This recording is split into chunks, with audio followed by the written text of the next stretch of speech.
start a supersonic renaissance for them, because there's no way of competing with an air show. So give us a few minutes until the last T6 lands, and be right with you. Thanks so much, and bear with us while we wait for the air show to come to conclusion tonight. Thanks.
We wouldn't be standing here today if it wasn't for the volunteers. When I look back, the years and years of effort that were put into it has made this all possible. If I had a moment to spend with each volunteer, I'd probably give them a big hug and say thank you for helping my dreams, aviation's dreams, come true. To talk to you about that. So the guys are going back out into the left corner of this. In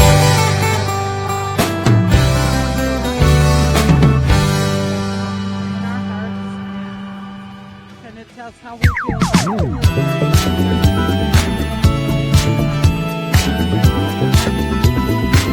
it.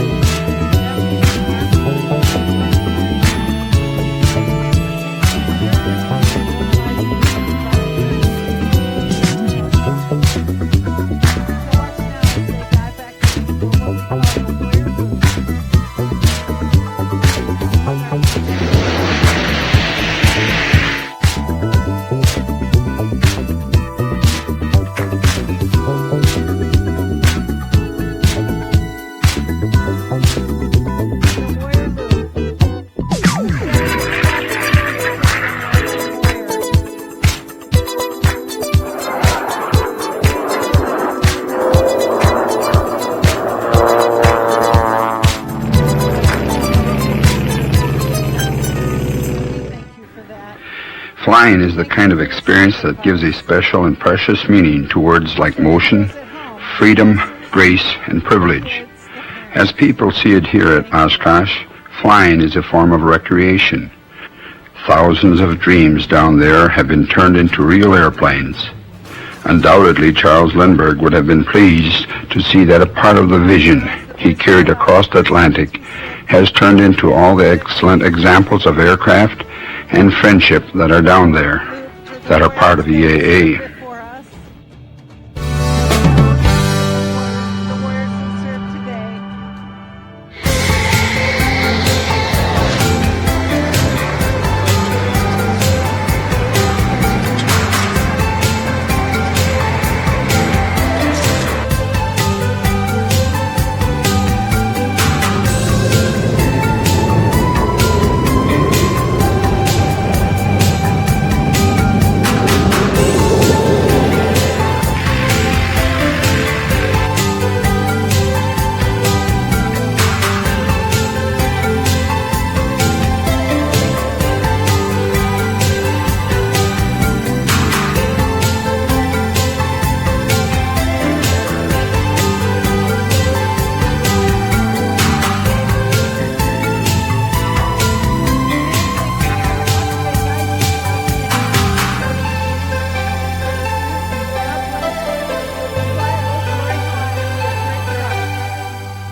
Early in the days of the organization, I learned more about people than I ever did about airplanes.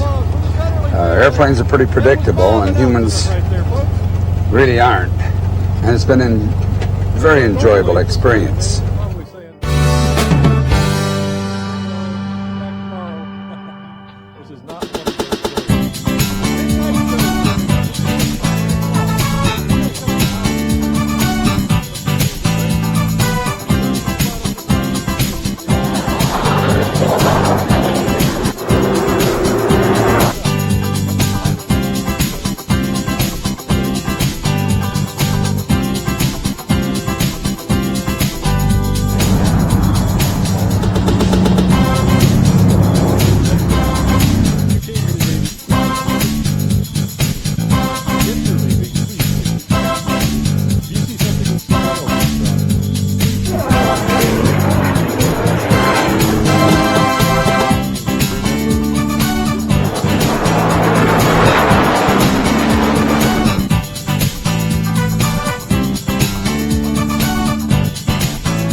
We wouldn't be standing here today at this wonderful site in Oshkosh, Wisconsin, if it wasn't for the volunteers.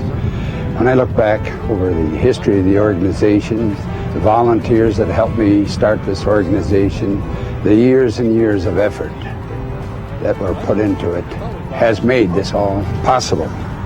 If I had a moment to spend with each volunteer, I'd probably give them a big hug and say thank you for helping my dreams, aviation's dreams, come true.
It's so wonderful to be able to look over the nose of your airplane, look out the side at the horizon and see something that most people will never see, that God created.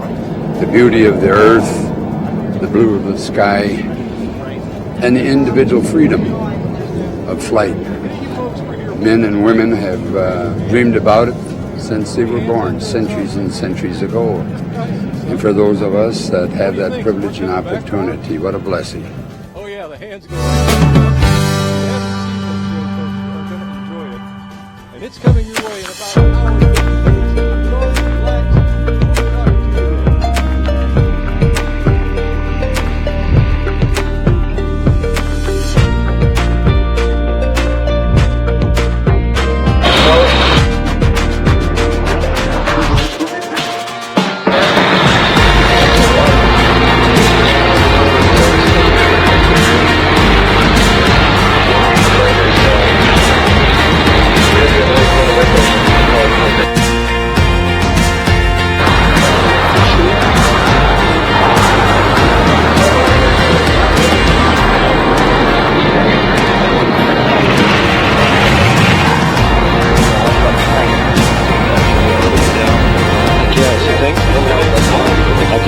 Side the lighting is like no factor this morning.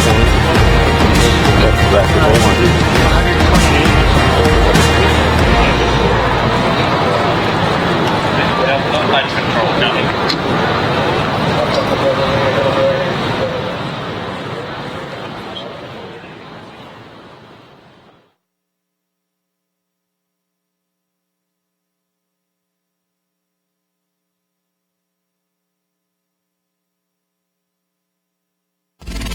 Technology is developing more rapidly than ever before, and with it, our world is becoming smaller.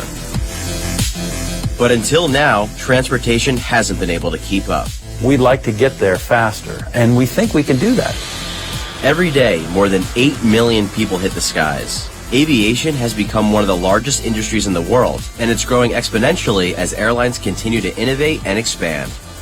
But even as the industry grows, it hasn't sped up. In fact, commercial airplanes fly at slower speeds today than they did in the 1960s. This is mostly due to the need for better fuel efficiency, which happens at slower speeds. But there's a growing demand for more efficient technology that can bring us places faster.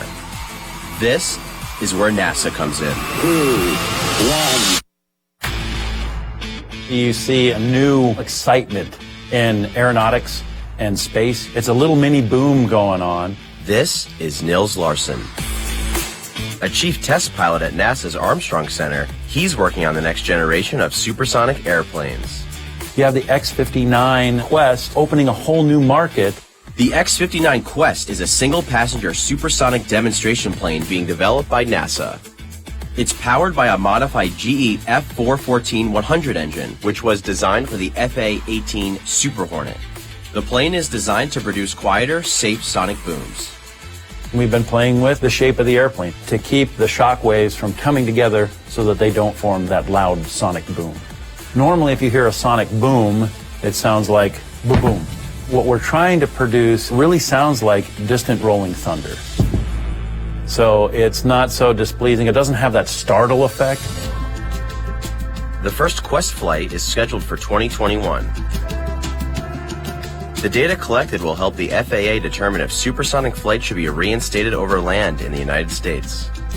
Right now, you're not allowed to go faster than the speed of sound. When it comes to the sonic boom, they don't have a regulation on how loud or displeasing the sound can be.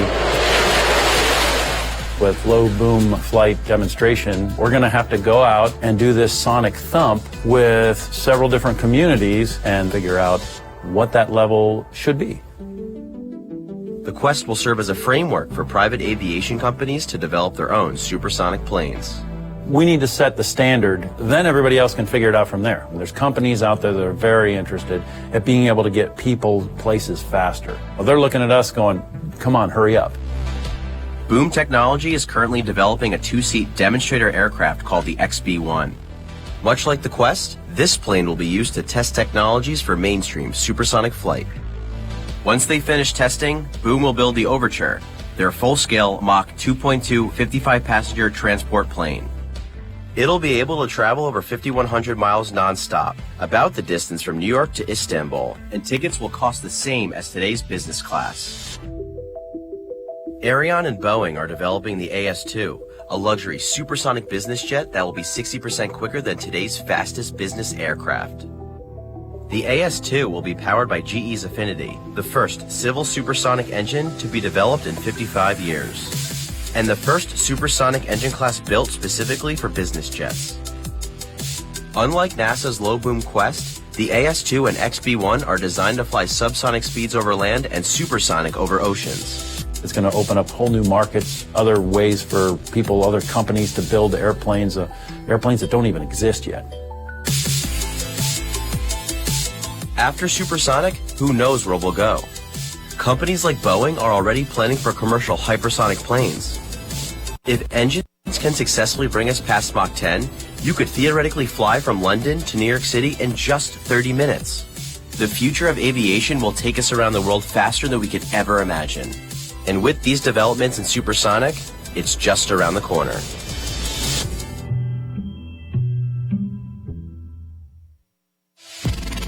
Technology is developing more rapidly than ever before, and with it, our world is becoming smaller. But until now, transportation hasn't been able to keep up. We'd like to get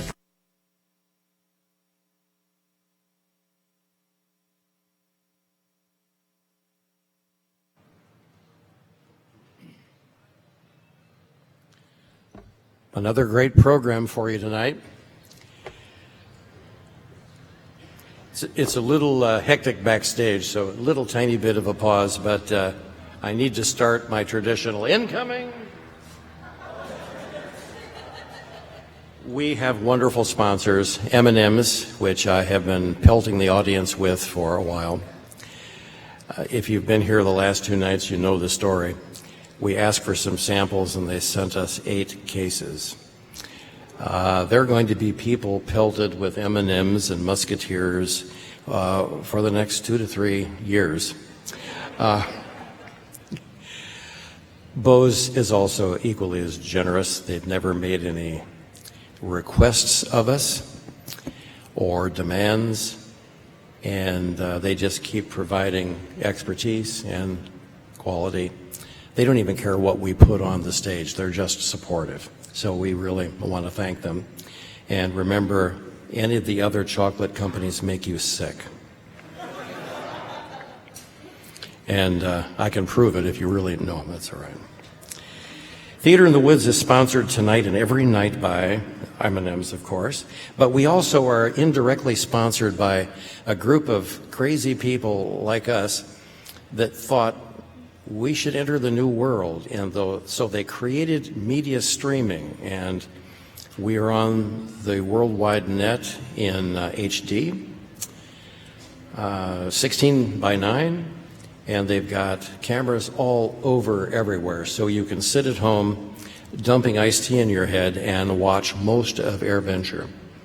It's also ends up on YouTube so that you can watch it later. The website is www.airventure.org/webcams. If you get in the EAA site, look for Theater in the Woods, and it helps to know the night or the subject matter. And there's some of the subject matter that is hanging. At any rate, I have been remiss.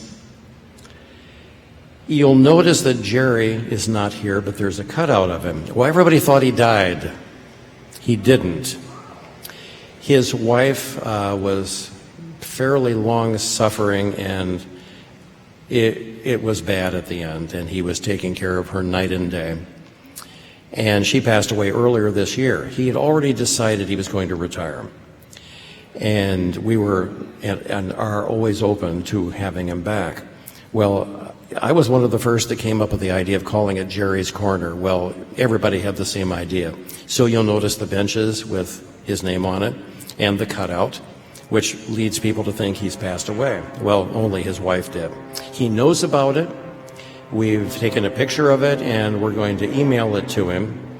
He was going to come back, but with the loss of his wife, he just thought it would be too emotional to be here. And he wasn't one to like to be hauled out on the stage anyway. Next year, now that my brain is working, there's going to be a book there with a pen. And I think it would be a nice idea to say, "Hi, Jer.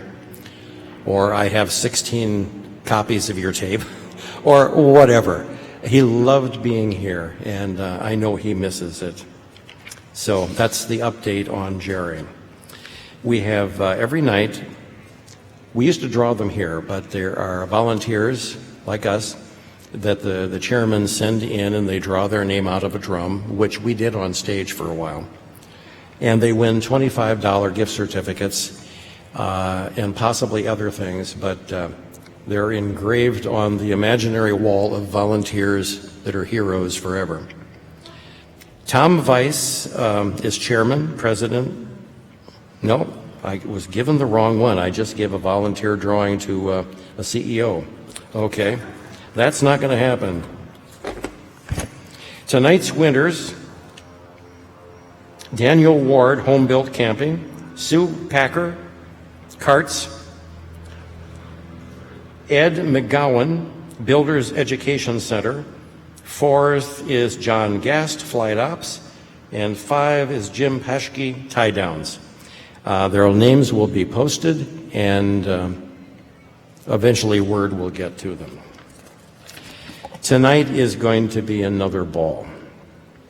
We're starting out with everything you used to think you knew about Supersonic, throw it away. Their motto is saddle up for Supersonic, it's closer than you think, and the video that you just saw really proves it.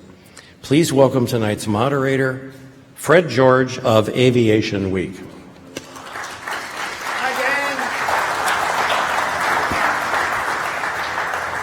Thanks for coming with us. We know you've got a busy week, and this is the end of it for a lot of you, but we're really excited. You know, if you take a look at all of the anniversaries we're celebrating, I mean, my gosh, it's the 50th anniversary of Apollo 11, the 50th anniversary of the 747, of Airbus, of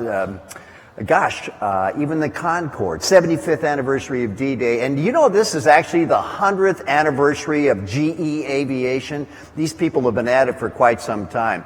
But you know, I'm really excited when it comes to supersonic flight, the supersonic renaissance, because for years it's been impractical. It's been too expensive. It's been too environmentally nasty, carbon emissions, noise, you name it. And finally, we have a confluence of new technologies that it's going to create the opportunity for supersonic flight to be practical tonight. And first, where's our slide where we have the opening here? The first one there. There we go. I want to introduce one by one here. Here's a picture of the Aerion. First from NASA, we have Nils Larsen, who is the chief test pilot for the X-59 program. Please welcome Nils.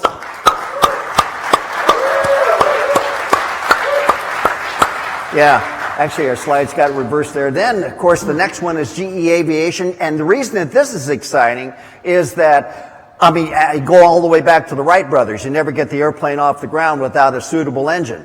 And without the new GE Affinity engine, the supersonic dream of getting supersonic flight back into the air for the civil community was a pipe dream. It was never going to get off the ground. And I remember when Brad Motier said, hey, we're on board with an engine for supersonic business jets, my jaw dropped. I said, okay, this is going to happen, and it's going to happen in a big way. So please welcome Carlos Perez, Advanced Commercial Engine Development.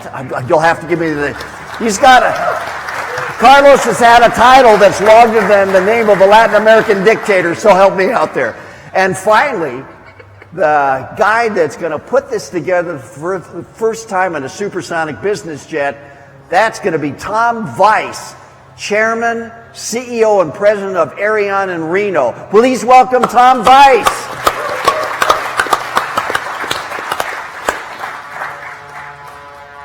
Next slide. Yeah.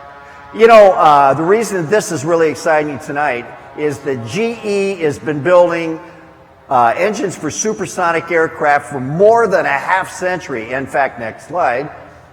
This one is near and dear to my heart because a couple of GE J79s got me my Mach 2 pin. And so, believe me, I really feel strongly about that. Next, please. Hey, how many of you were around here for the Concorde coming in Oshkosh? Anybody?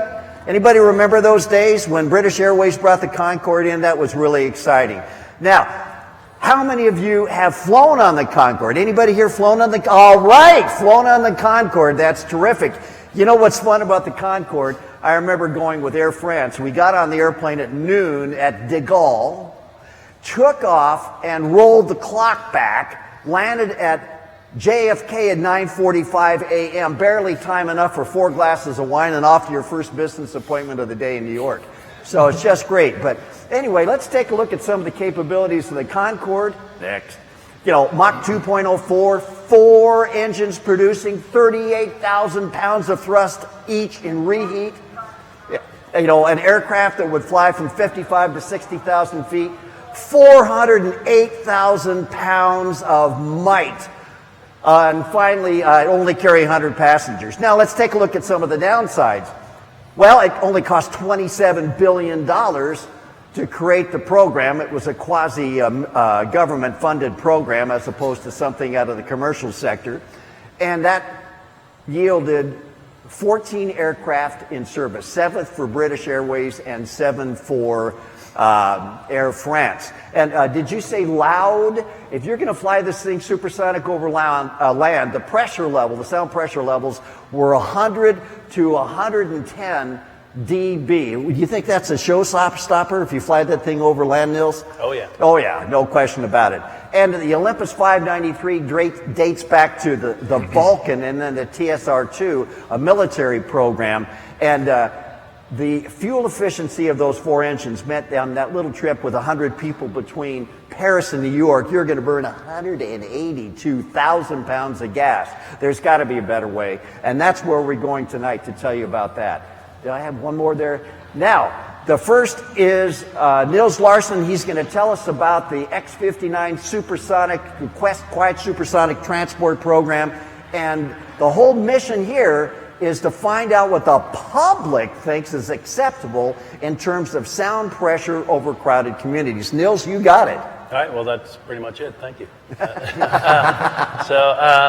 You can see it is not a prototype airplane. You can see it up here on the stage. A lot of people think, you know, in the video it said there's one passenger. That passenger is the pilot, so it is manned. When it comes down to it, this airplane is built, purpose-built to change the regulation.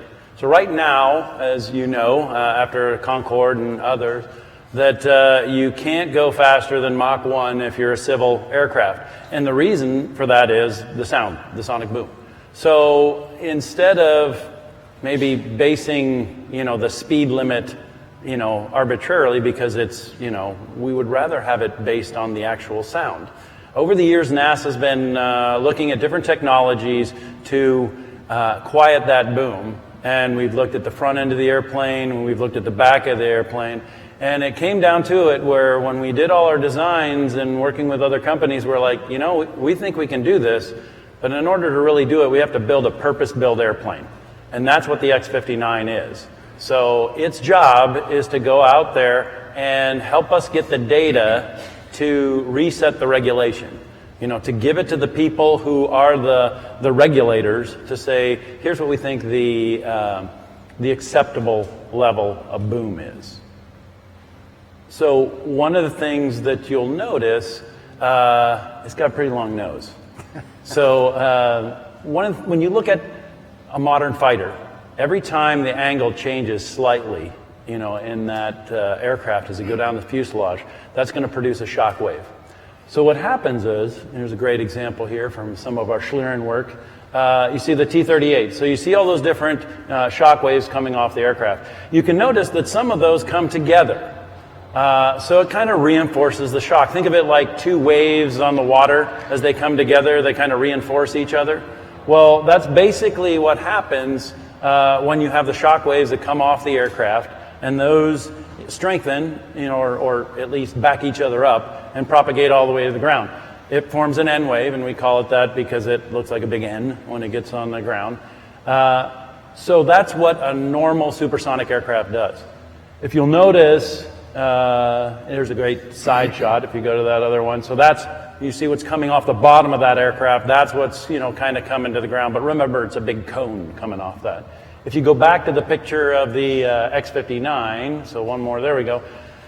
Notice on this one that, there's not a whole lot of change from that nose till you get to the canards. So that's a big old area that you're looking at by the time, and so that's, trying to keep those shocks parallel for as long as you can, so that as the shock waves go through the atmosphere, they start to dissipate instead of backing each other up. You'll also notice other little design features like the inlet happens to be on the top of the airplane. So that inlet is a nice big old bump that's sitting there. Well, that shock wave, gets blocked by the body of the aircraft itself. So there's little design features that we kind of put in there so that hopefully you won't hear that boom boom, like that guy talked about on the video. Good looking guy, wasn't he? Anyway, when it gets to the ground, instead it's more that sonic thump. It kind of sounds like somebody slamming a car door or distant rolling thunder. We have managed to produce a low boom with an F-18, but it's only in a very small area that we can do that. And so we have done a little bit of research when it comes to that. But the bottom line, when we do this, the aircraft should fly in about 2 years. About a year of envelope expansion, making sure it's safe. The next year, we'll be validating all our tools, all the design tools that we did. We're going to be looking at those shock waves. We're going to be watching how those shock waves propagate, and then we're going to look at the sonic thump on the ground. Once we validated it, then we're going to bring it to a city near you. So we're planning on doing the road show, and that'll probably take us 2 to 3 years as we go get the data for the regulators. So we'll be coming to various cities, they haven't been chosen yet, throughout the United States, and we'll be looking to fly for probably about 6 weeks, 2 months, and going out there and giving you some sonic thumps and getting your feedback on what is an acceptable level.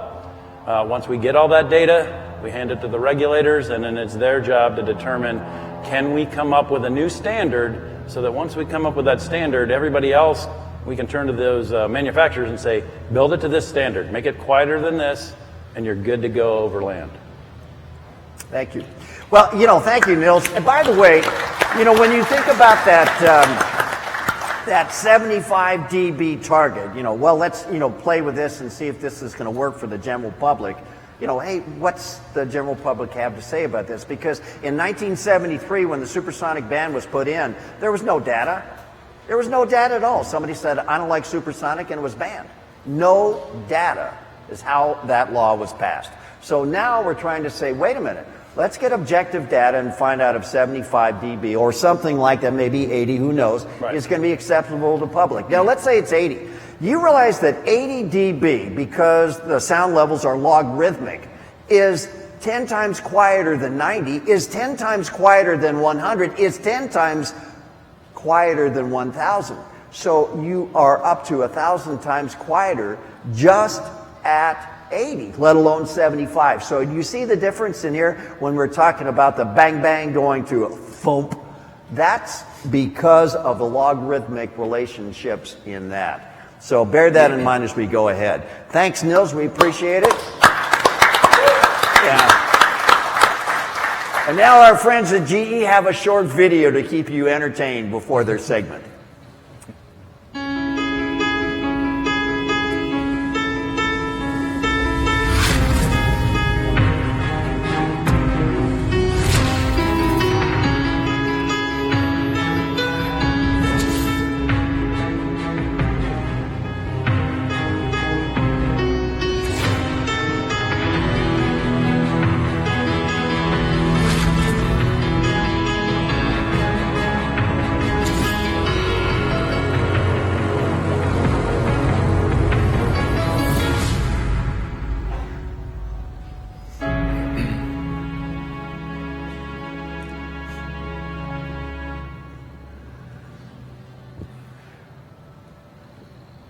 Ready? Ladies and gentlemen, please welcome Carlos Perez from GE. Thank you.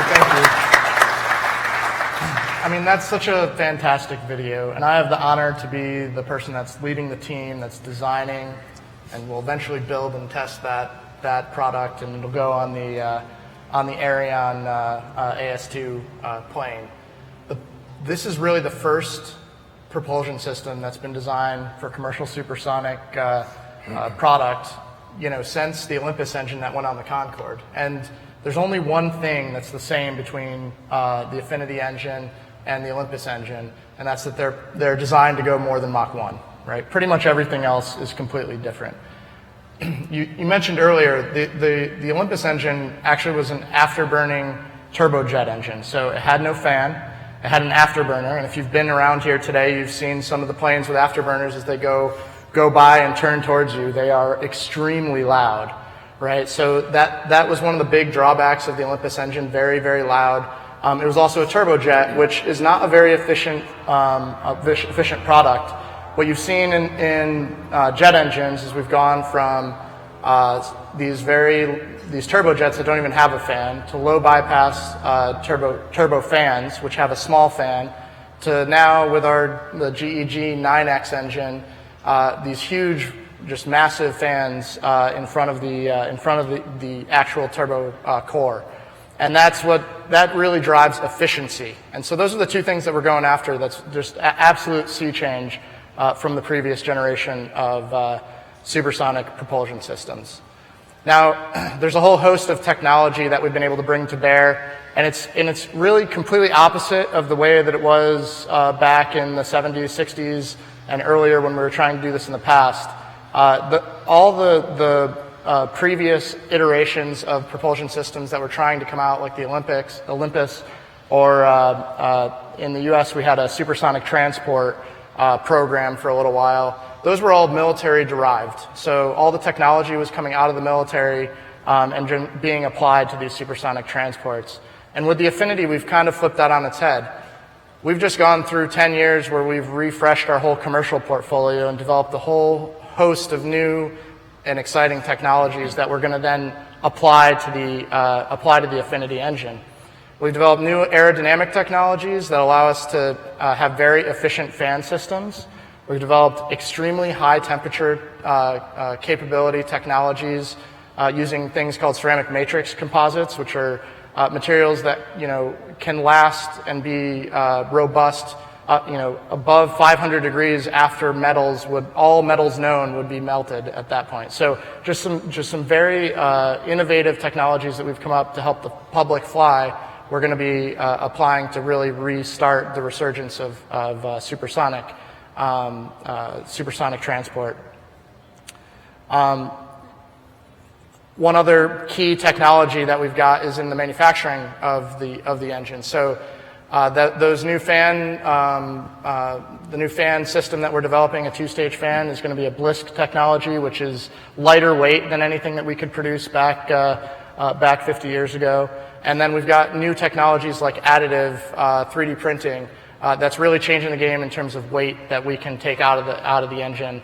And that allows the plane to be lighter. It allows everything to use less fuel and get longer range as it goes forward. In addition to all that, one of the things that he talked about was I think it was $27 billion of the program, just an immense amount of money. So what we're trying to do is come at this also from an understanding of that we have to make this a very reliable, maintainable product and we're taking a lot of these technologies from other spaces. So we're using a core of the engine, the center point of the engine, that's derived originally from the F-101 engine back in the 70s, and really that core is in every 737 and A320 right now. It's in the military programs as well, in F-15s and F-16s, that different cousins of that core. We have a billion hours on that core. We've got just 25,000 commercial variants. So we understand that core very well. We understand how it's maintained. We understand how it wears out. And we understand how to put it together in a way that's going to be frugal, if you will, in terms of what we need to go do from a core perspective. In addition to that, now we're going to take that core that we know very well, we're going to put all this new technology in the fan system and an exhaust system that's really derived from our learnings on the military side that allow us to optimize the engine for both supersonic transport at the Mach 1.4 point that we're looking at, and a very high subsonic speed as well. And that's really a critical trick in this, is because right now we're designing this plane to only be able to fly over water, right? So it's only going to be flying over water supersonically and then subsonically over land, and so it has to do both very, very well. And so when we put all those technologies together, I mean, it's just an amazing kind of novel system, but it's using all technologies, advanced technologies, but that have already been developed. We put those things together, we can push forward the resurgence of supersonic flight. Thank you.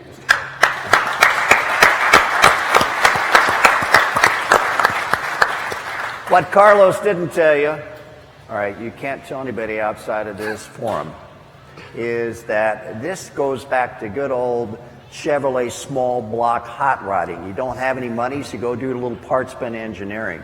And these guys are taking the core out of the CFM56, the world's most popular commercial engine, and adapting for that. And then in the front end, a new 2-stage fan that will give the pressure ratio needed to go supersonic, and then this advanced ceramic matrix composite cookie cutter mixer nozzle that makes all the exhaust go out the back end with enough velocity to go 0.95, 1.4, even faster. So, you know, rather than reinventing the wheel and starting with something like, well, let's go clean sheet, and geez, we're going to build engines for 14 aircraft, why don't we see what we have that's really proven, not only parts but also technologies, and all of a sudden you got an engine that's going to be affordable for the first time when it comes to supersonic flight. That's what makes it exciting to me, is that they're going to do this on an affordable basis. You know, without that, if you have Olympus-like technology, every supersonic transport that Tom sells would be $500-600 million. That's a little out of my price range, but, you know.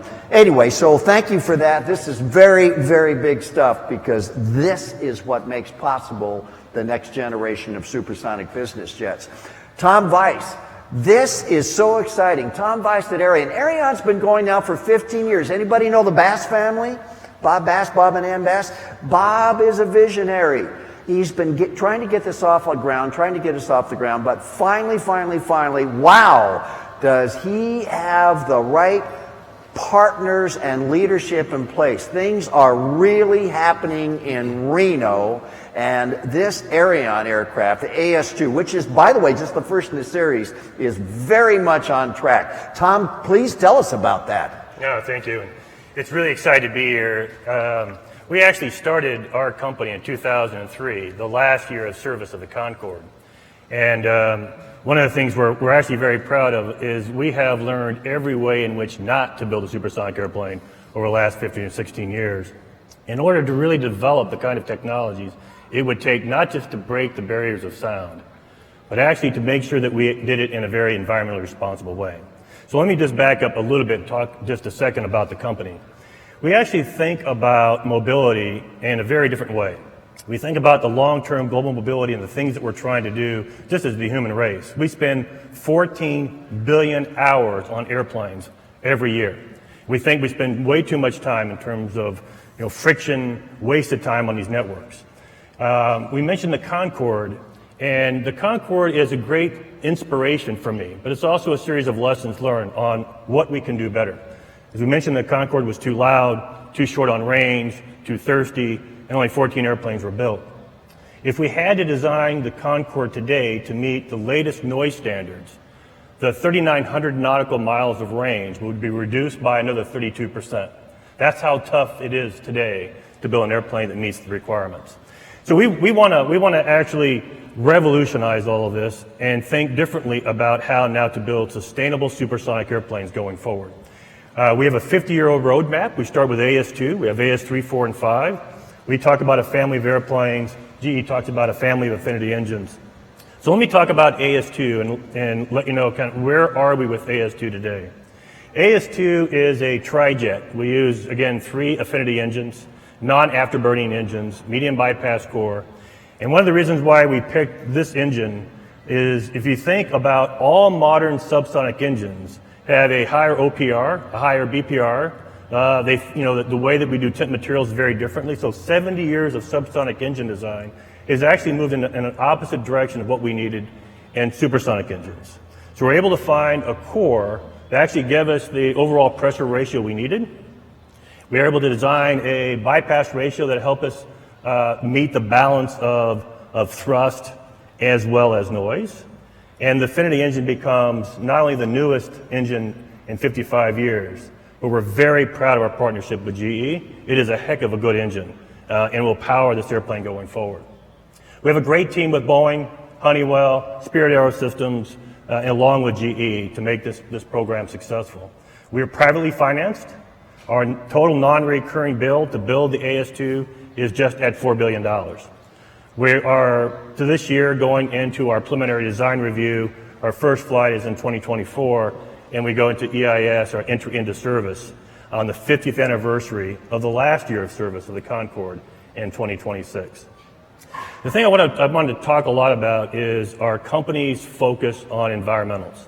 There are three things that I want to spend some time on. That is that we're dedicated to meeting the latest noise standards called landing takeoff noise stage 5. This is a standard that we take very seriously. We actually stepped back and redesigned our airplane to make sure that we would meet the stage 5 levels. This is a very difficult challenge for us. If you think about meeting noise, but also having significantly greater installed thrust on the airplane and how to balance all those competing needs. The other thing I wanted to talk about, and Neil's talked about the approach to low boom. We're actually also developing a series of technologies in the airplane that allows the AS2, if in the US we allow supersonic flight over land again. Our approach has been a little different than the low boom approach. Our approach has largely been to fly within the Mach cutoff region, a phenomenology, atmospheric phenomenology that's been known for some time. And we are putting sensors on the airplane and doing outboard sensor integration on the airplane so that we can determine accurately the air column coming at the aircraft at 12 miles a minute and accurately understand its vertical and horizontal winds and its temperature gradients.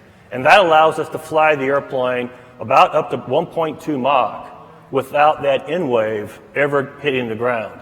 The N wave actually terminates and refracts back up into the atmosphere. The challenge with that is you're Mach limited. Really Mach limited to about 1.3. We slow the airplane down to about 1.2 to make sure that we don't trip the Mach limit. The other thing that we focus a lot on the company is how, as a company, to become carbon neutral. The aircraft is designed, all the systems on board, the engine, our APU, is designed to be able to take 100% biofuels. This is important to us because we don't use a blend.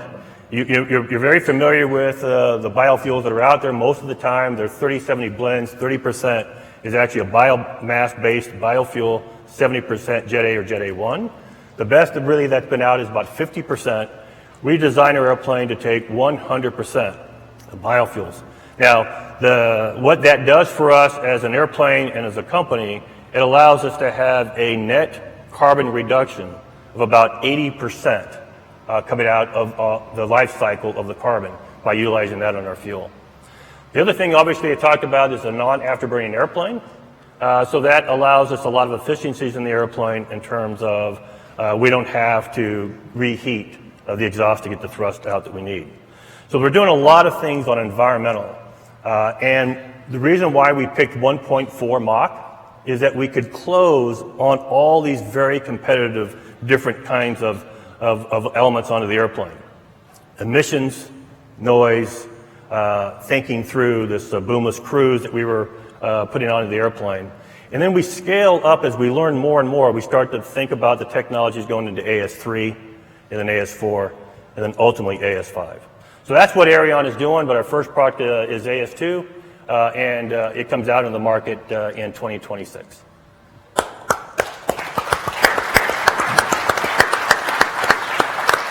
I want to make a comment.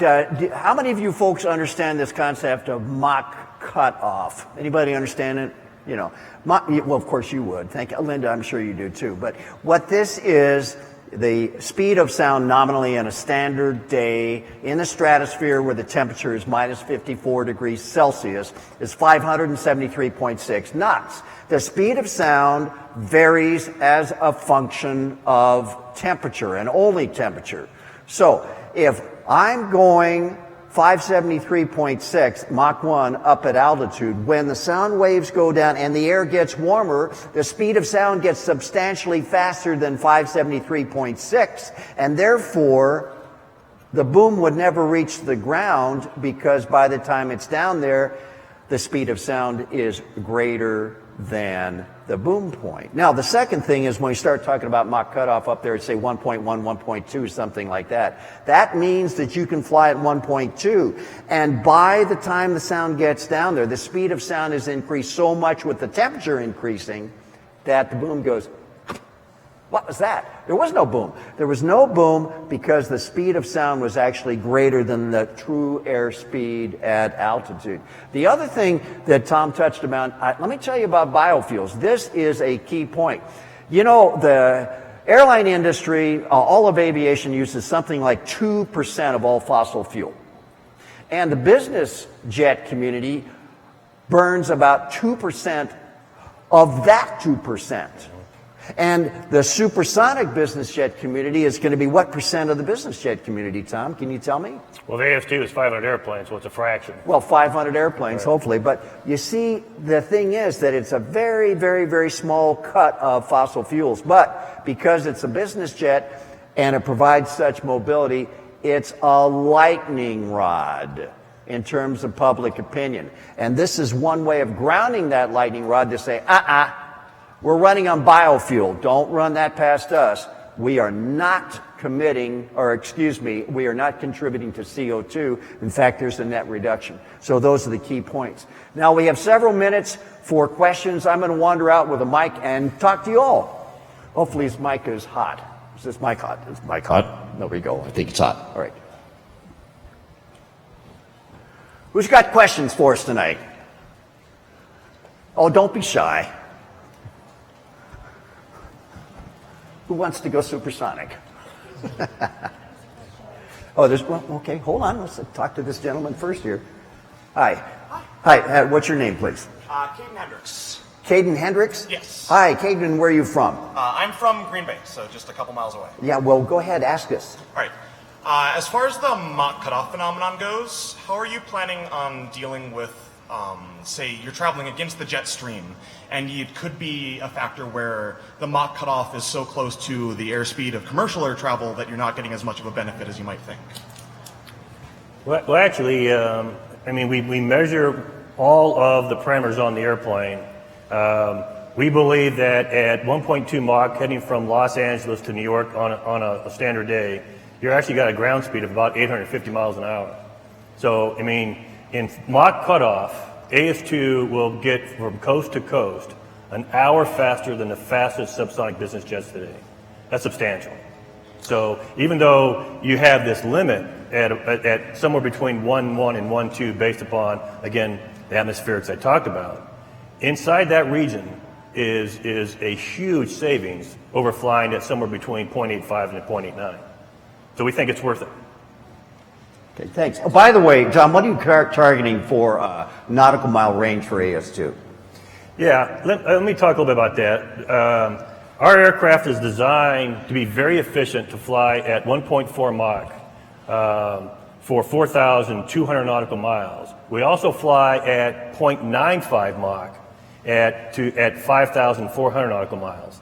And so the question that you might also be thinking is, so what's your range at Mach cutoff? Obviously, you're flying within the highest drag regions of the envelope. And so we had to think about not only a very efficient airplane at subsonic and supersonic, but right there in the drag region. And our range is 3,500 nautical miles at 1.15 Mach, which is a very efficient airplane. How many of you have ever flown Learjet 20 series airplanes? Anybody flown Lear 20s in here? Yeah, well, okay, so you know where I'm going with this. Have you flown coast to coast and stopped at Flower for a quick turn in Salina? Anyway, that used to be our favorite thing going from West Coast to East Coast. And Clay Lacey used to do a great job with this. He'd say, okay, we're going to beat a 707 to the East Coast. I said, how are you going to do that? He said, because first of all, we're going to take off from a general aviation airport. We don't have to go through all of the conga line trying to take off from the airport. And we'll fly from Van Nuys to Flower. We'll get a 10-minute turnaround, and off we go. So we can come up with an airplane that's got 2,500 nautical plus miles worth of range with one fuel stop. And there's only a 10-minute penalty for refueling. And Tom, you know, you've got 4,000 miles and change up there at 1.4. You said 42, so you're already 300 miles greater than the Concorde. You know, do you think that this aircraft is going to be a boon for places like Ross Aviation in Anchorage, where they do a 10-minute turnaround and all of a sudden you've got yourself 8,400 nautical miles of range going to Asia? What do you think? I absolutely think so. We've done the analysis in city pairs, and even at our range of 4,200 at Supersonic, you can manage the range of the airplane because you have that 54 nautical miles at 0.95. So you can manage the amount of time you're flying subsonic and supersonic and maximize your time savings. You're not trying to minimize distance. You're trying to maximize your time savings. But even if we have to do a tech stop by flying across the Pacific, in the analysis that we have made, we can make a stop and still get the destination faster than a G650ER. And how much faster can you beat the G650ER? If we do a tech stop, we're still ahead of it by hours. Hours ahead. You had a question, didn't you? Didn't you have a question? I thought you had a question. Who else had a question over? Oh, everybody's got questions now. This is great. Yeah. My question is when they can turn the air conditioning on in here. How does the specific, I'm Steve from Austin, how does the specific fuel consumption, say on a pounds per passenger mile, compare at Mach cutoff to a G650? Will you burn twice as much fuel for the same distance? Or? So it's a great question. One that we're very careful on the amount of insight that we provide, obviously for competitive reasons.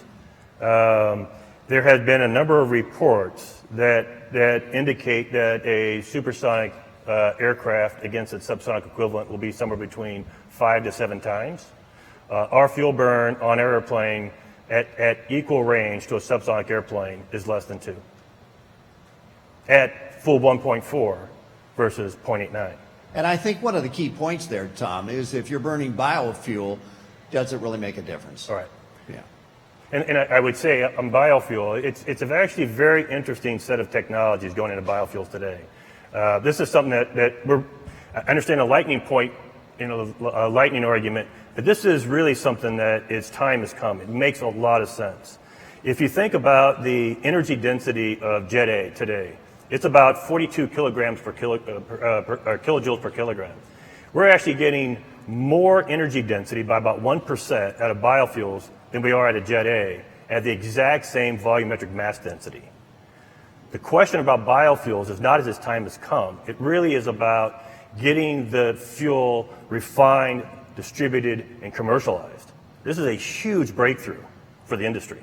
Well, that's going to really depend on the airlines. I know United's kind of made a commitment to this, but until the airlines really get on board with biofuel, it's not going to really happen. The Jet A, business aviation won't do it on our own. You've got to get the airlines to do it. You had a question? Phil from Ann Arbor. On the NASA testing, when they go to the cities and they test, is the aircraft designed to put out a certain decibel level and then you're seeing whether the people recognize it or not? Or will you gradually raise that decibel level and see at what level, okay, enough, I've had pain, I don't want it any louder than this, and then release that data and say, this is a level that we think is acceptable and over here is too high and we won't accept it? Sorta. I mean, basically we've done similar tests when we did our QSF-18 test, and so we will give you a range of low booms or sonic thumps. So you can change the boom essentially by coming off condition. Normally our design condition is about 55,000 feet and 1.4. So if we go higher, lower, a little bit faster, or a little bit slower, we can kind of change what the intensity is or the PLDB that you'll get on the ground. So yeah, they will vary it a little bit. In the past, the way we've done that is we do get feedback. We have our sensors in the field. We have, our investigators out there in the field, and then we kind of look at it and go, okay, that was pretty good. But I mean, if it gets to where they'll back off a little bit and go, hold on, we don't want to torque everybody off. So they basically can and will vary it at least a little bit. Yes, ma'am. Manu from Connecticut. Have any commercial airlines expressed interest in this, or are they taking a wait-and-see attitude for now? Well, our AS2 is actually designed for business jet customers. Our interest right now, our largest customer to date is FlexJet, who have a letter of interest with us for 20 aircraft. The rest of the airplanes that we have letter of interest are high net worth individuals. We haven't disclosed the number of. But again, we're still a year away from PDR, and the number of aircraft that we have already sold is somewhere between the 20 and 25 airplanes. And we're still, our EIS is still out in 2026. So we feel very strong about the market. We're expanding the top end of the market today. And we think that if you look back at the G650, when it was introduced, it expanded the business jet market. Our approach is to do the same at the high end once again. And we think there's a market out there for 500 aircraft or 300 over a 10-year period. Mark Anderson from Swansea.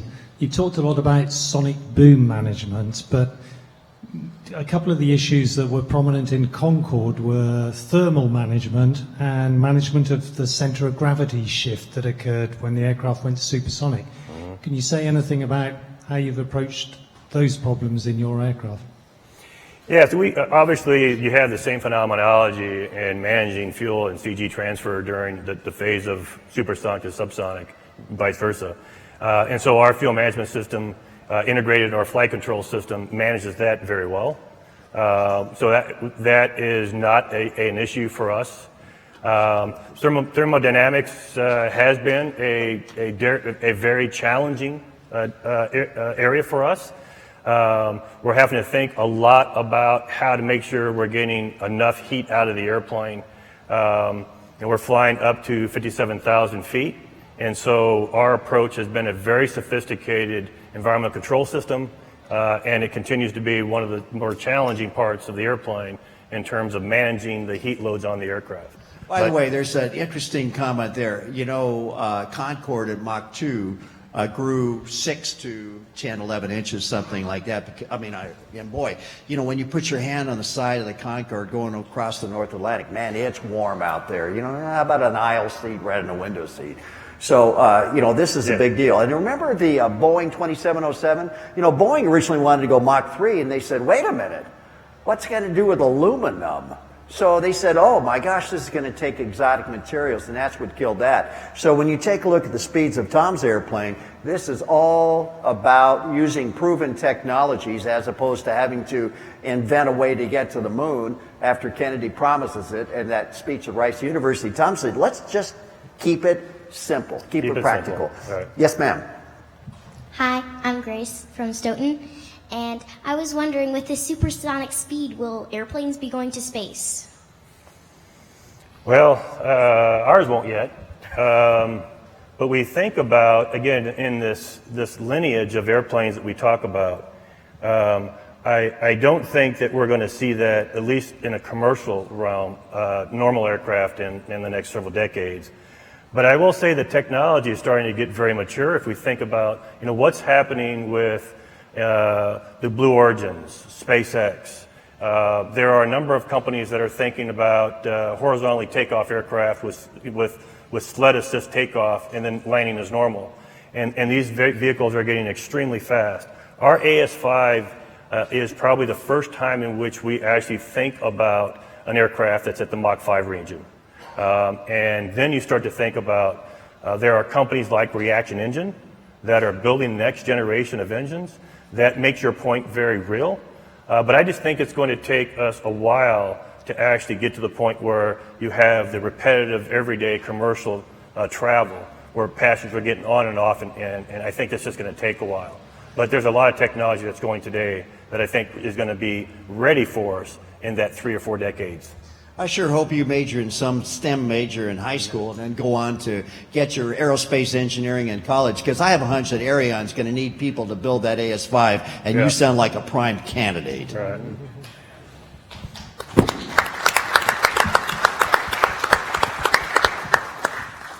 Hi, I'm Robert Schrader from Chicago. Maybe it's a question for all three of you, or maybe just Carlos and Tom.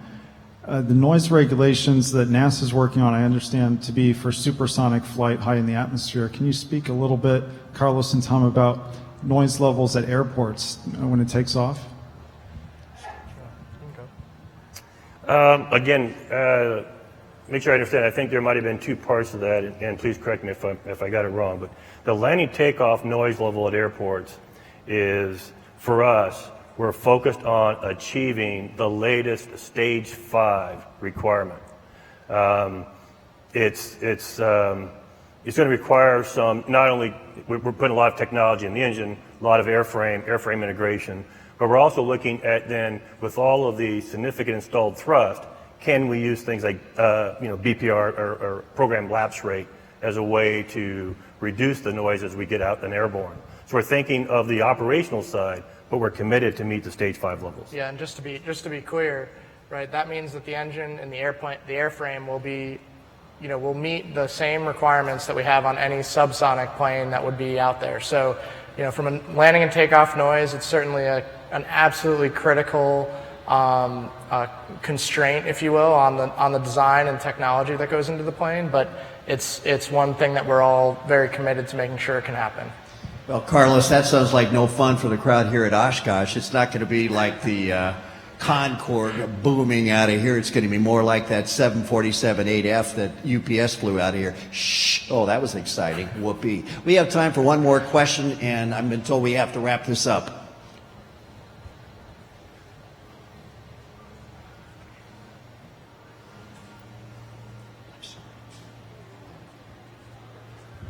Hi, Philip Greenspun from Boston area.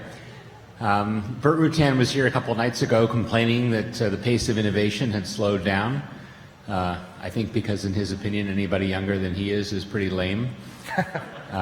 So, 3 years to do some flying around over some cities and a couple of years for the FAA to get a regulation, that is longer than World War II. So could that regulation for noise be done any faster than longer than it took to get attacked and develop the P-51 Mustang, the B-29 bomber, and all that other stuff that we did in World War II? I think you can do anything given the amount of money and resources you throw at it. So we're always constrained by how much resources that we have. So because of that, just like when we went to the moon, that was a lot of the nation's treasure that did that, and we did a great job of getting there. But now we're trying to go back again, and it's pretty expensive getting there, and we're trying to do it, on a better budget. So I think the big thing is, as we looked at it, we said, well, how much money is it really going to take? How much would we have to throw at it, to do it faster? Well, at some point you have to do the math when it comes to that and have the program managers look at it and say, yeah, it really doesn't make sense because it's going to cost this much more to try and get it this much faster for what you're trying to do. So they are working really closely with a lot of the regulatory agencies, trying to make sure that they're ready, for the data. It is not uncommon when we do some of our testing now to have those regulatory agencies out there listening to the, quiet booms or the thumps that we make just with the F-18. So a lot of that groundwork is being laid, but it's also you're dealing with humans, so you're going to have to convince people. I would say this too, there's an old adage, for every hour you spend in planning, you save 4 hours in execution. And I think that's a key point we're bringing up here, because you have to operate in a much more complex environment than we did in the 1940s and 50s. Tonight it's really exciting because, here's Nils saying, hey, by the way, NASA is getting into the market survey business. They're going to build this aircraft and go out there and say, hey, what does the public really want from us? In terms of government setting some rules, let the public make that decision, and after that we can start building aircraft to that standard. So I think this is really key for the development. We used to just ban supersonic flight. Now NASA's saying, let's find a way to get to yes, as opposed to just saying no supersonic flight. And Carlos, I got to tell you, this is so exciting to have an engine, finally, that's going to be available for civil supersonic flight. And this goes back to Charlie Taylor. The Wright brothers never would have gotten off the ground without Charlie Taylor's engine. So engine technology is key. And now Tom is putting together all the pieces at Aerion to make the whole thing a reality, using proven technologies as opposed to pie in the sky. And that's what impresses me about Aerion. This is not some pipe dream. All of these technologies are proven. It's a relatively low-risk program. So that's wonderful. Now, I'll tell you this is a real moving target. And next year, come back for the Supersonic Renaissance Forum in 2020 and listen to what this panel has to say about how much development has been going on in the last year. It's going to be a very exciting time to be on the leading edge of the Supersonic Renaissance. Thank you very much for coming. I'm Fred George for Aviation Week. Thanks for your attendance. Thank you.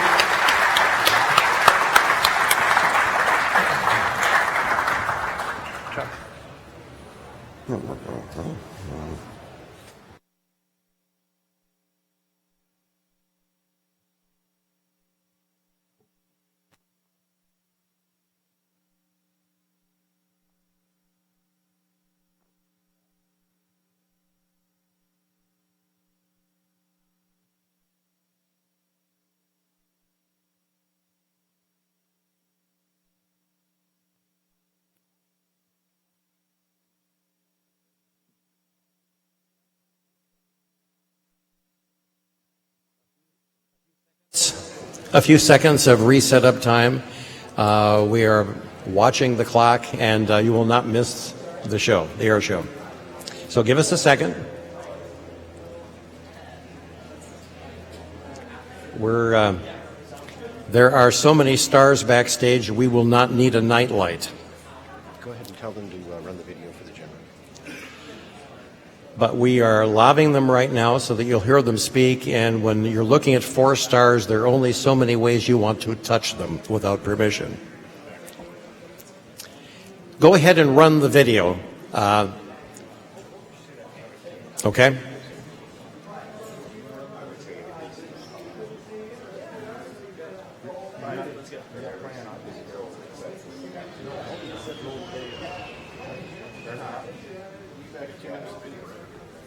For many of you, it started as a childhood dream, maybe even a calling.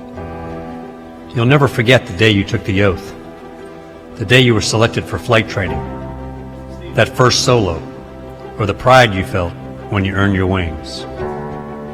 When you reported to your first operational assignment and joined your squadron, you became part of a family, maybe even started a family of your own. Your first deployment was a combination of nervousness and excitement. Leaving loved ones was hard, but camaraderie was high. You were focused on flying, focused on serving your nation, and focused on the mission you came into the Air Force to do. You returned home to more training, more missions, and more responsibility. Flight lead, IP, right to left seat, aircraft commander, mission commander. It wasn't easy, and it only got more challenging. But still, you continue to serve, competing every day and every sortie to be the best, while looking out for your teammates, your wingmen, your family, and your nation. For being willing to strap on our nation's business, for the sacrifices you and your families have made, and the sacrifices you will make. Thank you. We're the best damn Air Force on the planet because of you. And with you, we're only going to get better.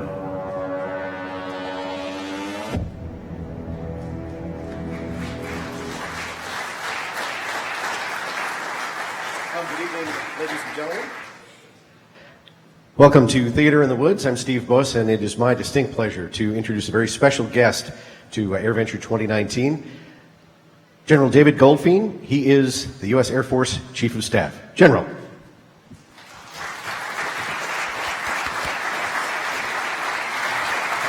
Yep, over here. Well, good evening, or as they say in my home state of Texas, howdy. Well, thank you for the introduction. And how about that video?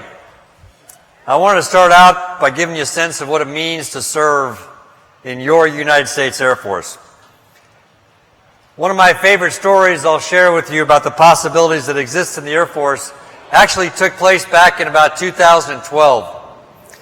I was deployed to the Middle East as the Air Component Commander responsible for all air operations in the Middle East, and I actually followed General Mike Hostage, who's here in the front row. So I'm sitting outside my hooch, and I'm having a discussion with my deputy, Major General Jim Jones, who was there, and my lead commander from Afghanistan, Major General then, Todd Walters, who's now the Supreme Allied Commander for all of Europe. And the phone rings. And I answer, and the operator there at Qatar, which is at Al Udeid Air Base, says, hey, we have a call from the International Space Station, and we're wondering if you would take the call. I said, well, not collect. So it turns out it's a buddy of mine, Colonel Ronnie Guerin, who is the commander of the International Space Station. He says, hey, I'm just flying over Qatar, and I was looking down on you guys, and I thought I'd just call and check in.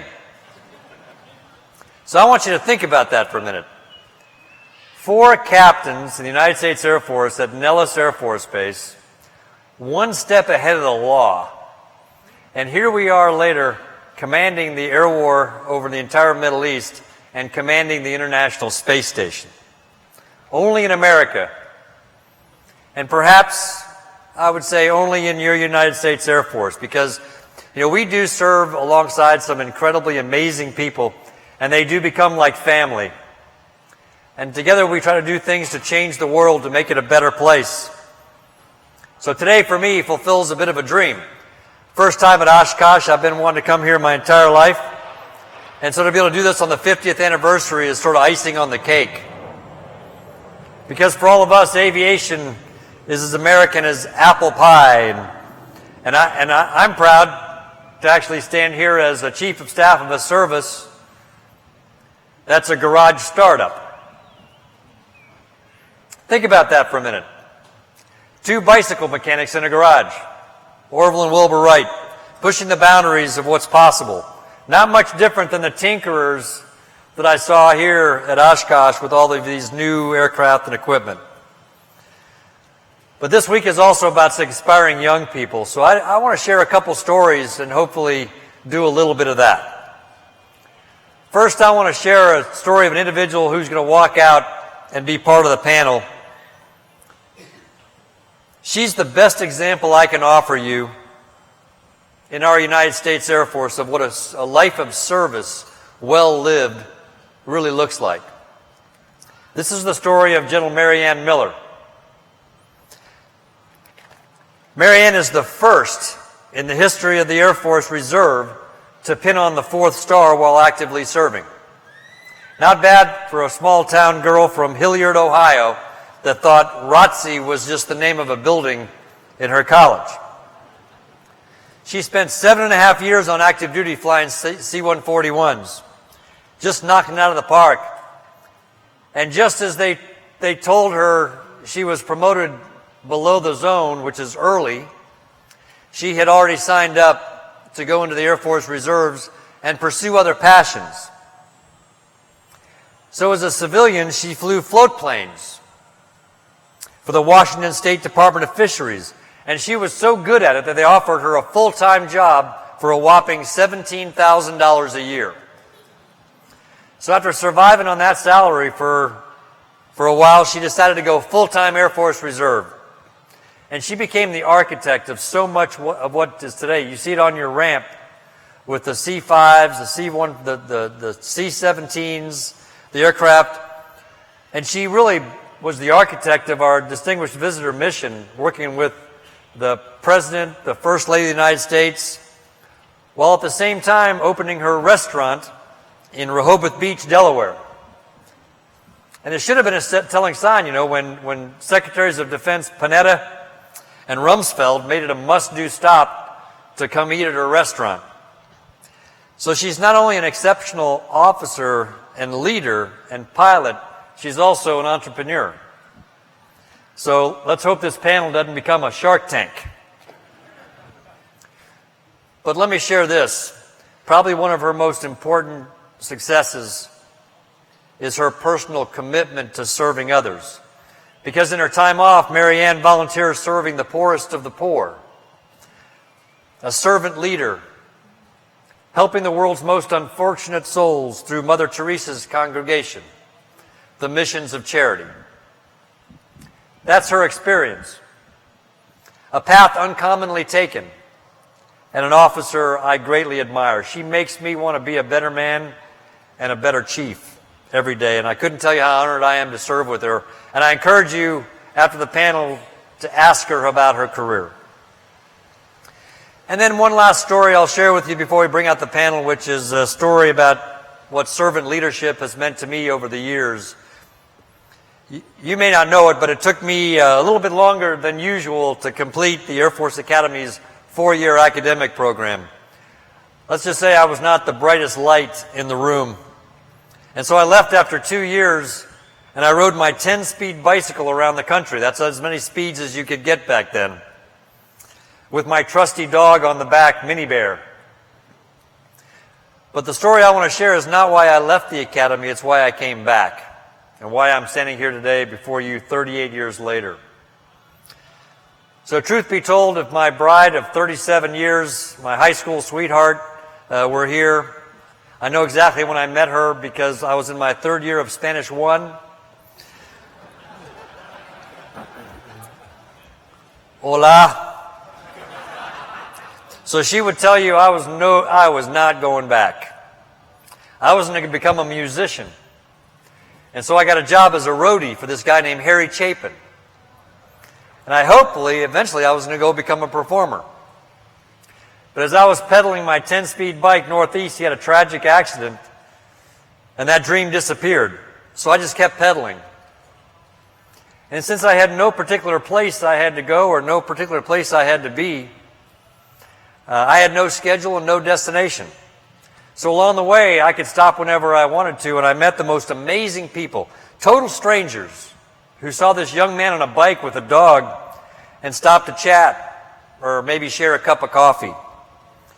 And it was in Oklahoma that I learned the very important lesson not to just set up my tent anywhere without first checking in with the property owner of the local police. So when it approached evening and I was looking for a place to camp, I'd check in with a sheriff. And this often led to an offer to stay in the local jail if there was an open bed. Better than a sleeping bag on the ground.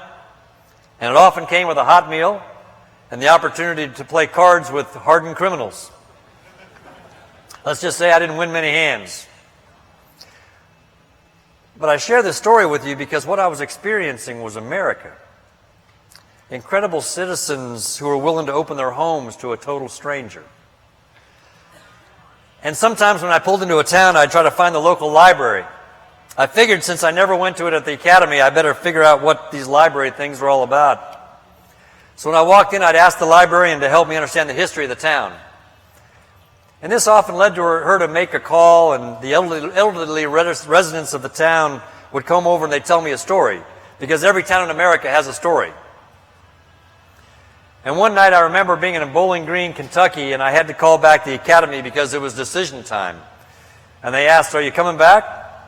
Or do we stamp your resignation letter and call your academy journey complete?" And I told them, "If you'll have me, I'd like to come back." Because I'd met the citizens of this country that we are sworn to defend, and determined on my own that they are more than worthy of our service and sacrifice. You know, as chief, it's a privilege every day to serve with the greatest treasure in our nation's arsenal. Young men and women who hold up their right hand and take a solemn oath to support and defend the Constitution against all enemies, foreign and domestic.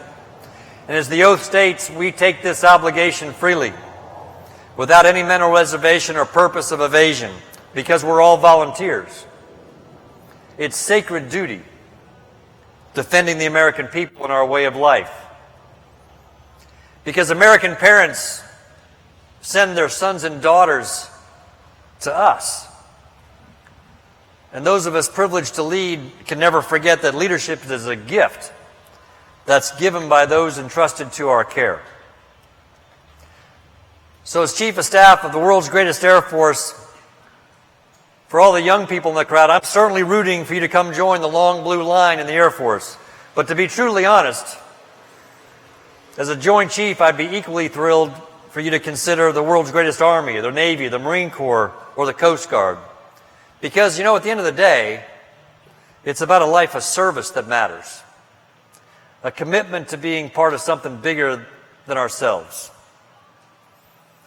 And so I want to end this with just another short video that describes for you what we do as an Air Force, and want to reach out to the young people here and their parents to tell you, if this is what you think you may like to do, come join us.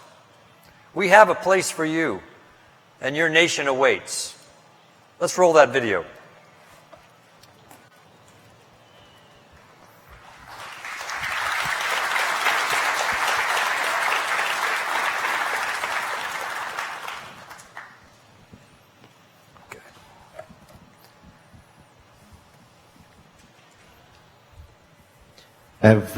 Do we have the other video?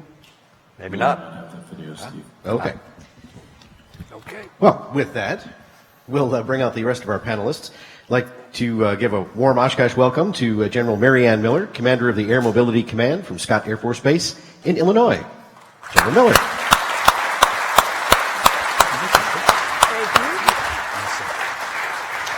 Also joining us is General Donald Dunbar. He is Wisconsin's Adjutant General, and he commands the Wisconsin Air National Guard and also is responsible for emergency management. General Dunbar. And finally, one of our hometown heroes from Green Bay, Wisconsin, Major Rachel Winetsky, and she is an F-35 pilot.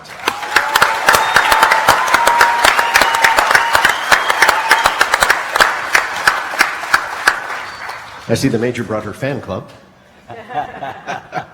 General, we'll start with you. Describe, first of all, this is your first time to Oshkosh. Describe maybe some of the impressions you have coming to this, and as you said, checking off, visiting Oshkosh, checking that off your bucket list. One of the things that I was most excited about is all the young people that I saw here excited about aviation.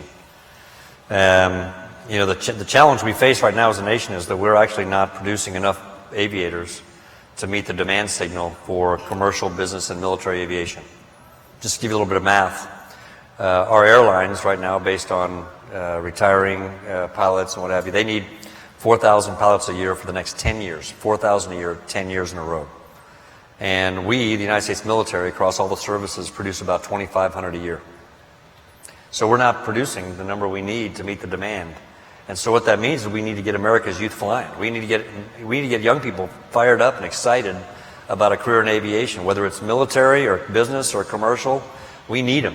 So to walk around today and see so many young people fired up and getting exposed to the aviation business today was for me the greatest part. One of the things that I discovered in doing a little research on you is that you wrote sort of a booklet called Sharing Success, Owning Failure, Preparing to Command in the 21st Century Air Force.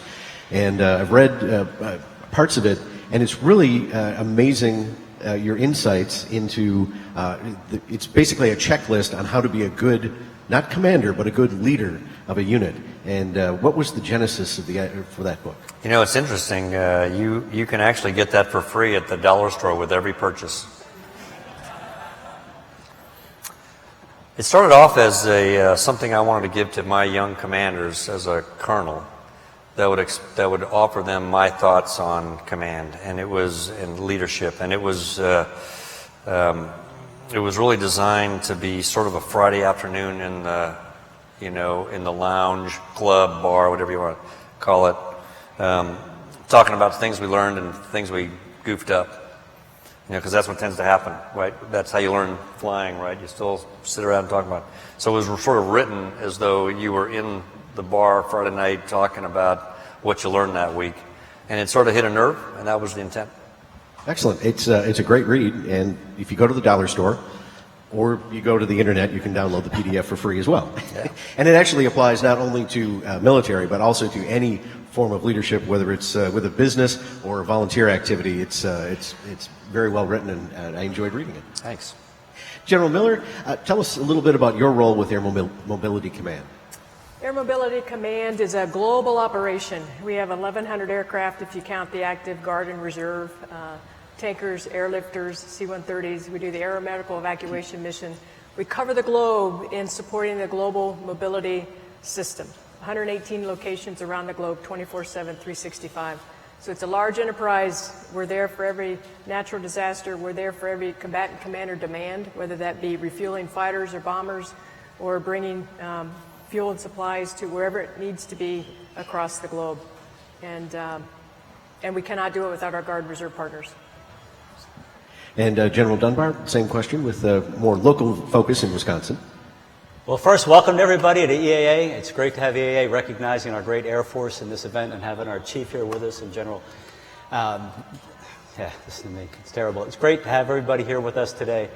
I'm the Guard Commander here in the state of Wisconsin, your National Guard. We got about 2,300 airmen, and we have an F-16 unit at Madison that's going to be converted to the F-35 that you've seen flying around here in a few short years. KC-135 unit in Milwaukee, Wisconsin. And we have a training base at Volk Field. The thing that's unique about the National Guard is we are a force that works for the governor, trains every day to the Air Force mission, and stands ready to be a wingman for our United States Air Force whenever we're needed. In fact, right now, we have about 500 of those 2,300 airmen who are deployed in the combat zone right now, and another 100 cleaning up storms we just had in the last week up in 3 counties up north. And what's really unique about the National Guard and our Reserve, 65% of them are not full-time. They work in the communities where you live, whether they're doctors, lawyers, police, firefighters, and they put the uniform on the weekend. They're 100% American airmen, but they don't do it full-time. They do a great job for our country, and it's a privilege to be here. Great. And Major Winetsky, how did you come to fly the F-35? It was a really just very great opportunity going and commissioning through ROTC and then going to pilot training. Was fortunate enough to fly the A-10 operationally, and then competed for and was selected to attend test pilot school, and then provided the opportunity to fly the F-16 from there for diversification of assets. And then just this last fall, was able to pick up the F-35 call as well, as we continue now the developmental test efforts of that weapon system. So with the F-35, tell us some of the differences in flying that compared to some, obviously big difference to the A-10, but in some of the other jets. Yeah, well, we obviously, it's an incredible asset. In particular, the situational awareness that aircraft provides, and really the ability for the aircraft and the mission system to fuse information from different sources to display that clearly and concisely to the operator. So it's really just an incredible warfighting capability. Through that, obviously, there's going to be a diversity of F-35 mission sets as we continue to deploy and evolve this asset. Obviously, growing up in the A-10, very proud of our mission sets of close air support, combat search and rescue, and forward air controller.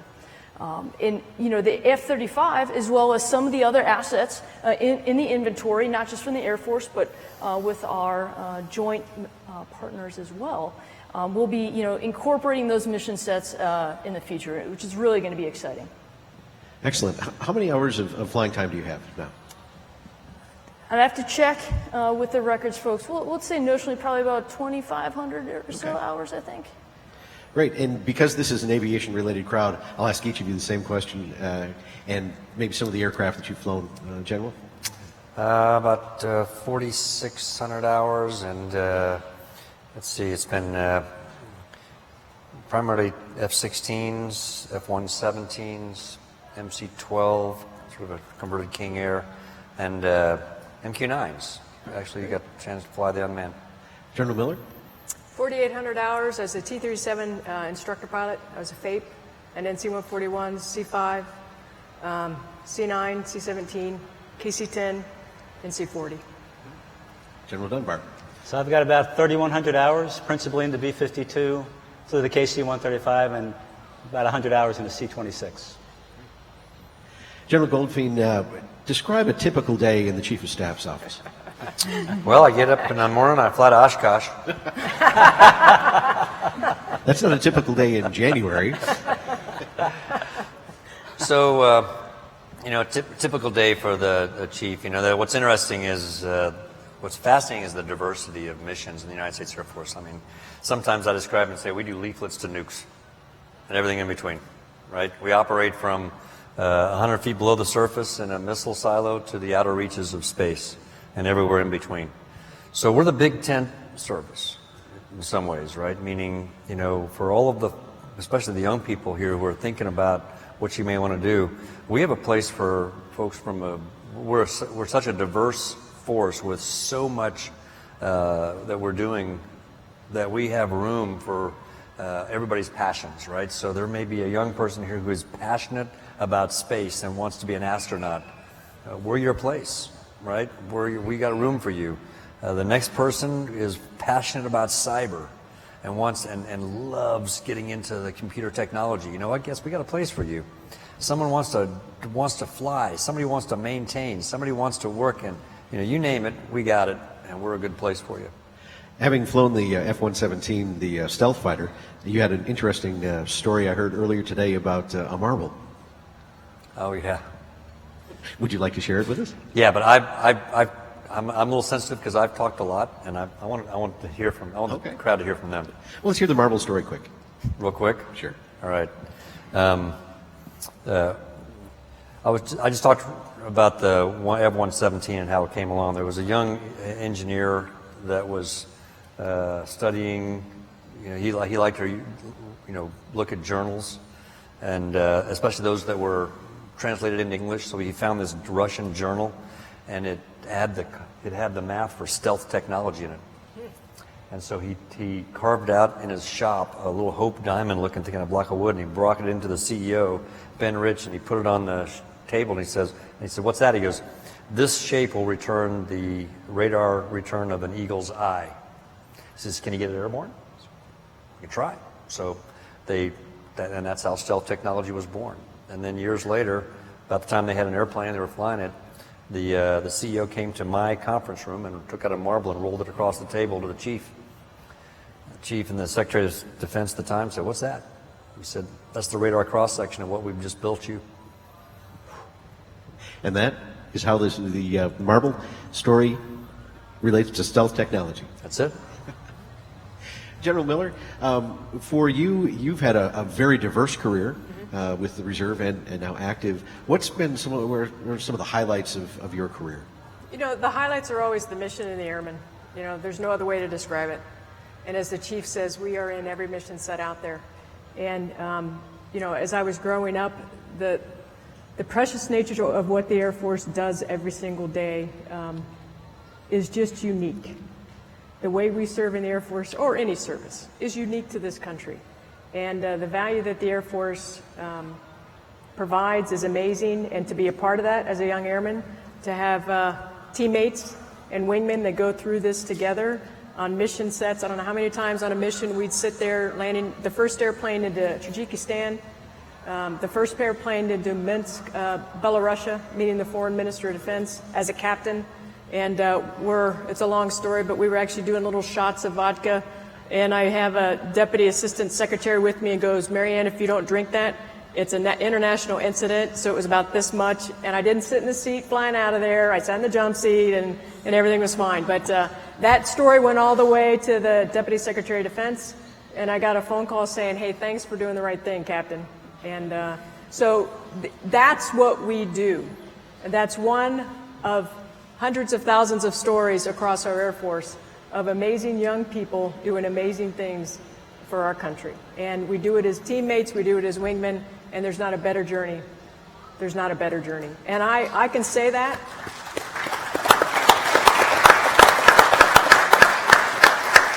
I can say that because I've lived outside the fence, and I've owned a restaurant outside the fence, and it was awesome. It was great being an entrepreneur. It was great being a part of the public. It was great.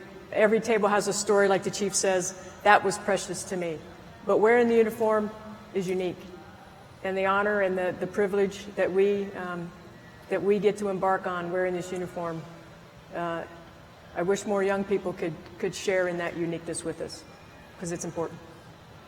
And General Dunbar, how long have you been in charge of the Wisconsin Guard? I've been the Adjutant General in Wisconsin since 2007, which is crazy, but it's the greatest job in the state of Wisconsin, and it's a really wonderful thing to do. How has the job changed in those few years?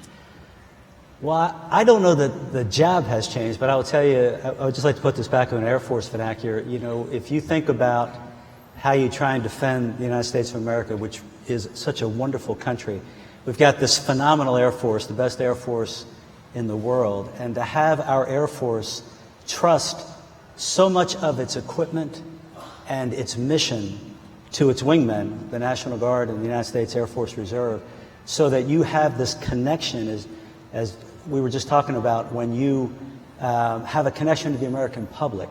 You have so many men and women who are working in the community and wearing a uniform and mobilizing in a heartbeat to head overseas anywhere on the planet the Air Force needs us to be, and we can do it seamlessly with the Air Force in the lead and these two fine wingmen in a formation that is just unparalleled.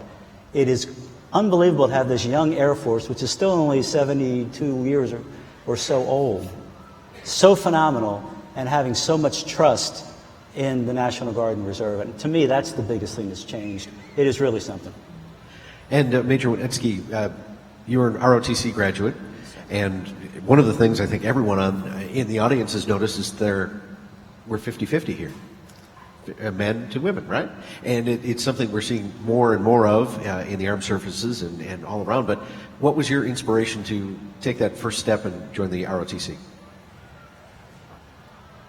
I'd always been fairly strong in math and science, thankfully, really in part due to just a phenomenal primary and secondary education, as well as support from family and friends. And as a young high school student, when individuals start asking, what are you going to do when you grow up, apparently there's an answer that you should eventually come up with. But to be honest, it was I had kind of decided through process elimination I was going to be an engineer, and I had kind of whittled it down to airplanes seem pretty cool, so let's just do aerospace. That sounds good. And I was like, well, this flying thing seems like it would be pretty fun. Sounds better. So then I was like, well, why don't I just do both? Why don't I go be an engineer, go be a pilot, and then why don't I just go be a test pilot as well? And we'll, to be honest, that's the straight and narrow how this happened. And but to be honest, it would not have happened without a diverse set of mentors from all walks of life in all stages as well. People that you knew and family that you trusted, to the random person at the FBO that stopped and gave you 5 minutes of their time to talk about the new gadget they put on their airplane today. And just that small little bit, here and there, and those positive mentors throughout definitely was influential in making this happen, if you will. How does it feel to be back home? Oh, it's great, yeah. And this is a perfect time of year to be home, and it's been awesome. Great. And this is your first time, so welcome to Oshkosh. And General Goldfein, this is your first time as well. Were there any airplanes that you saw on the flight line that you think you might want to take home? F-35. I feel like we can make this happen. Yeah, there was actually a number of them I saw. I used to be an airplane owner for some period of time. I actually owned a part owner of a Mooney. Rachel, you love this, right? So I was in my weapons shop, and I was looking up my lieutenants, and he had an AOPA magazine out, and I said, what's up with that? He says, oh yeah, my dad's into flying, and I says, really? I said, what do those things cost? And so he tells me, about 30 grand. I said, man, I got 10 grand, you got 10 grand? And then another lieutenant walked in, I said, Bam, you got 10 grand? And so we formed a partnership right there and bought a Mooney. Perfect. How cool is that? Yep. Very cool. Yep. Great. Yep. We are just about out of time because the generals want to watch the Heritage Flight, which is one of the first acts of the Night Air Show, and I know a lot of you want to get out there as well. But Major Winetsky Any chance you can maybe ask the boss if we could get an F-35 flyover at Lambeau Field? I think that we could probably make that happen, sir. Rachel, if you want it, it can be done. All right.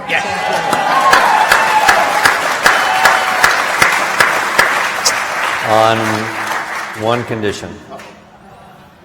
You fly it. Nice. Now we're talking. That's awesome.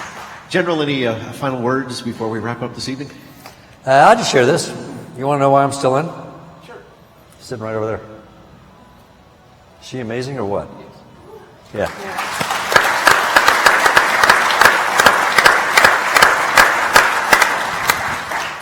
And sir, I hope you do come back to the show and see us again. Major Miller, thank you for coming back. Major Dunbar as well. Glad to see both of you again, and welcome home, Rachel. And this is your United States Air Force. Please give them a big Oshkosh round of applause. Bravo.